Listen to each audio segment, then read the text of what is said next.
Si vous voulez que je raconte l'histoire du mort. Oui, en 3 minutes, tu sais le faire.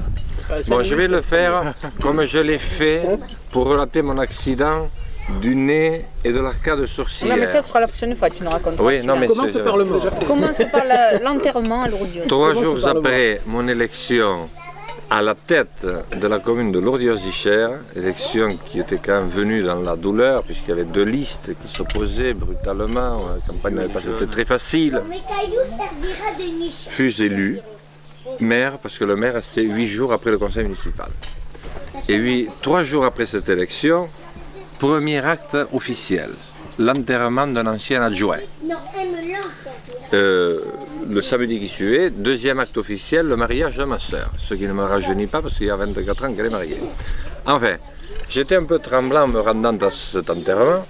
Tu étais le plus jeune maire de France. Oui, avec Barthélemy Aguerre, on n'a jamais su au juste ce con, il était à peu près dans la même période que moi. Et alors, mais c'est un con affectueux, que je disais. Alors, ne voilà-t-il pas que l'enterrement battant son plein, je m'étais mis au 4e ou 5e rang, pas précisément au rang de la famille, mais pas trop loin non plus, à côté de mon adjoint. Qui était adjoint, qui avait une petite 60aine d'années à l'époque. Non, arrête, solide, café non plus. Voilà, non plus, je m'en vais. Et l'adjoint était heureux parce qu'il avait voulu un petit peu mon élection et tous les anciens avaient fichu le camp et on était à l'arrivée des nouveaux, très très jeunes. Tout d'un coup, alors qu'on se dirigeait vers l'élévation, le curé commence à manifester des signes de déséquilibre à l'hôtel. Je le vois très nettement, je me souviens que c'était maintenant. Il commence à bouger un petit peu dans tous les sens. Attends un petit peu. Et ne voilà-t-il pas qu'arrive l'incroyable, le curé qui tombe de toute sa longueur. Splash! Et alors tout le monde reste, on entend « Oh !» comme quand un arbre est tombé.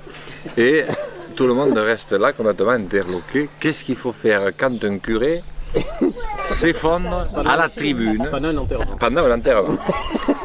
Et c'est là qu'au bout d'un moment, je commence à entendre les premières voix qui disent « Ah, le maire, il voulait être maire, voilà de quoi il est capable, ça ferait longtemps qu'on aurait secouru, et ce connard d'adjoint qui est à côté de lui, enfin, il n'est pas nécessaire qu'un village soit très grand pour qu'il y ait des bas d'idées. » Et là, j'ai dit à mon adjoint, il faut y aller. Et il me dit, pourquoi faire? Et on va voir. Et nous nous dirigeons et nous trouvons quand même le curé très profondément inerte. Et un curé très profondément inerte est très lourd. Et alors, on essaye de le prendre, mais il s'échappait de partout, il nous glissait. C'est incroyable ce que c'est difficile de prendre un curé. Alors, je lui dis, moi je l'attrape par la tête, mais très fort, et toi par les pieds. Mais comme ça, tout doucement quand même. Et on le traîne à la sacristie. On y arrive, parce qu'il était quand même très très inerte. Et il y a eu qu'un petit problème, c'est qu'il avait son train arrière qui dépassait sur l'unique marche qui sépare le maître-autel de la sacristie. Alors je lui dis, pousse, tu me dis quoi? Bon, on l'a fait passer. On l'a mis là, je suis obligé de raccourcir compte tenu si je ne veux pas rater l'autre enterrement. Alors, il me dit, mais je crois qu'il est quand même très malade. Je me demande s'il n'est même pas un peu mort. Je lui dis, écoute, le moment où on n'est pas au débat, je file à l'auberge de la Motte, c'était le seul téléphone, il n'y avait même pas le téléphone à la mairie. Je venais d'être élu il y a 3 jours, je vous le rappelle. Alors, il y a été vite après, remarquez. Et je vais chez Lamotte. D'abord, je dois raconter l'affaire à Madame Lamotte, ce qui a pris un certain temps. Il me dit, qu'est-ce que tu fais là, t'es pas à l'enterrement? Je lui dis, le curé s'est trouvé mal. Quoi? Le curé? Oh! Enfin bref, donne-moi le téléphone. Et je téléphone à Sarance où il y avait un petit dépôt de curé. Enfin, c'est-à-dire un lieu, c'était des bétaramites, des lieux de bétaram. Enfin, bref, il y en avait quand même 4 ou 5. Et là, je tombe sur une bonne sœur qui me dit ouah, un curé! Mais pourquoi faire? Il travaille à cette heure-ci. Oui, mais il m'en faudrait un tout de suite pour finir un enterrement. Ah, pour finir un enterrement. Et celui qui l'a commencé, il n'a qu'à le faire. Mais il est malade, il est... Quoi, il est malade? Qu'est-ce qu'on lui a fait? Bref, je n'en tire pas grand-chose. Finalement, j'arrive à obtenir le principe de l'arrivée d'un nouveau curé à Lourdios. Le mulet. Voilà, si on veut dire. Et là-dessus, la patronne du restaurant me dit, mais dis donc, mais tu te préoccupes du curé, d'en trouver un autre, mais l'autre il est peut-être en train de mourir, le médecin. Alors on appelle le médecin, le temps de trouver un médecin, c'est toujours quelque chose, puis finalement le médecin dit, j'arrive immédiatement. Bon, je reviens à la sacristie, l'adjoint était passé par toutes les couleurs. Il me dit, putain, qu'est-ce que t'as foutu comme temps? Moi, je savais vraiment pas quoi faire, parce que de temps en temps, il n'est pas tout à fait mort, parce qu'il a un petit... On dirait, comme on dit en Béarnais, qu'il fait les dernières. Comme Elas Darreras. Et il a failli le faire 3 ou 4 fois. Alors je lui ai dit, écoute, si tu crois que c'est facile, il y a un toubib qui arrive. Alors le toubib a été le plus rapide, le toubib arrive.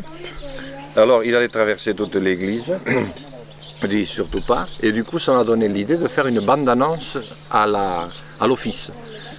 J'étais pas très fier, j'ai demandé à l'adjoint s'il voulait le faire, il m'a dit oh surtout pas. J'ai dit bon vous avez vu, monsieur le curé est tombé brusquement malade, nous le soignons avec l'adjoint, et alors j'ai entendu oh, et alors j'ai dit et le médecin qui vient d'arriver. Et un autre curé va le remplacer d'un moment à l'autre. Bon, très bien. Alors le médecin dit, bon, c'est une attaque d'hémiplégie, il a le côté droit entièrement au truc, etc. Bon, c'est très grave, je vais le charger immédiatement dans la voiture. Enfin, je vais le charger, c'est nous qui l'avons chargé d'ailleurs. Commencer à avoir une certaine habitude. Bon, et puis il s'en va. Je me tiens sur le porche de l'église pour attendre le curé, que j'attendais d'un moment à l'autre. Et effectivement, le curé arrive, une 4L, toujours, comme je disais souvent. Il faisait un soleil clair comme aujourd'hui, beaucoup de luminosité ambiante. Je voulais expliquer un peu au curé, je me suis dit, il va peut-être me demander où on en est rendu. Mais non, c'était un curé pressé avec une toute petite sacoche sous le bras. C'était un curé pas très haut sur pattes, assez rablé, costaud. Il monte les marches à 4 à 4 du préau qui est devant l'église, là, comment on appelle ça? Le porche. Le porche. Et bon, je me dis, tant pis. Il m'a négligé complètement. Et il rentre, et puis ensuite, il faut marquer un virage pour aller vers le maître-autel. Et comme c'était un adjoint, on avait mis le tapis avec les petits trucs pour le fixer. Les baguettes. Et effectuant, alors qu'il venait de sortir du plein soleil, qu'il se retrouve dans l'obscurité, effectuant le virage un peu sec, il se prend le pied, non pas dans le tapis, mais dans la tringle, et il part la tête en avant, sous mes yeux horrifiés, parce que j'ai vu tout de suite ce que ça allait donner. Et sa course se termine la tête en avant, sur l'angle du cercueil, qui était là entreposé sur 2 tréteaux. Le cercueil fait j'ai vu au moment que ça allait tomber, mais c'est pas tombé, et le curé qui reste par terre. Alors j'en ai entendu quelques-uns qui ont dit et de deux. Mais on n'était pas plus avancé pour autant. Alors là, comme je commençais à avoir une certaine maîtrise de l'affaire, je fais signe à l'adjoint qui me dit on va quand même pas remettre ça. Je lui dis tu te mets au pied et moi à la tête. Et je vais y pisser le sang, c'était complètement chaos. Nous le transportons à la tribune, à la sacristie. Et là je lui dis occupe-toi de son réveil, ça va aller plus vite que le premier. Je vais appeler un nouveau toubib et un nouveau curé. Il me dit, ne tarde pas trop parce que c'est quand même très pénible. Et je repars. Et de nouveau, Madame Lamotte qui me dit, mais il n'est pas fini cet enterrement. Je lui dis, mais non, on a le deuxième curé qui est blessé. Elle me dit, mais vous êtes complètement fou. Mais qu'est-ce que vous leur faites à ces curés? Je l'avais dit que ça se terminerait mal ici dans ce village. Bon, je lui dis, le téléphone. J'appelle d'abord le toubib parce que je me dis quand même, la première fois j'avais fait le truc. Alors la femme du toubib me dit, mais ça y est, on a la commission, on le sait qu'il y a un curé blessé à Lourdios. Mon mari, il est déjà parti. Je dis non mais c'est pas ça, il y en a 2.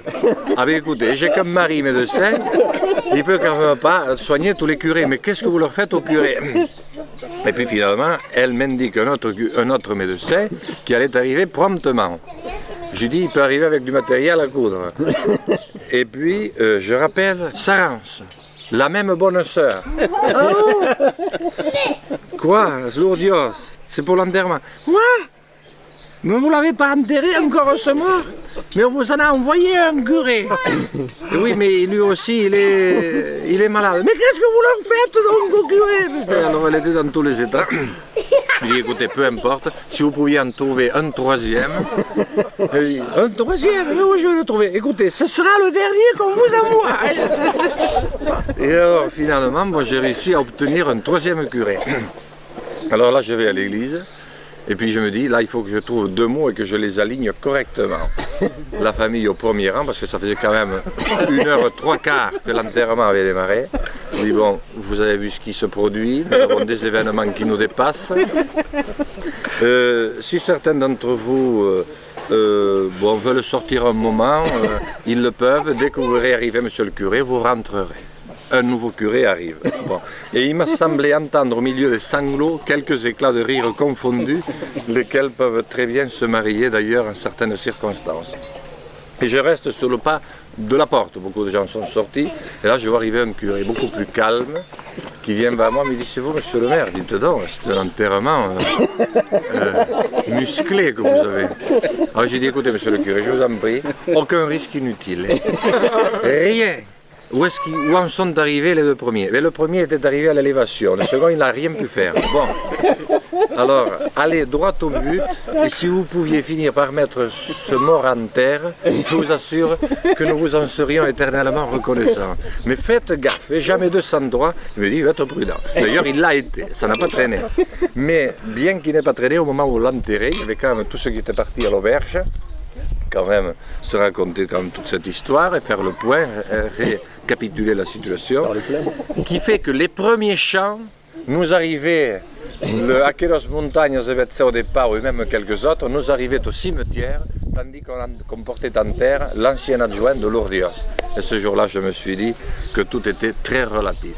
Voilà comment on a fait le premier enterrement, voilà quel a été mon premier acte de maire de Lourdios-Icher. Et maintenant, je m'en vais. Bravo. Et même en le faisant court, il faut un quart d'heure. Hein.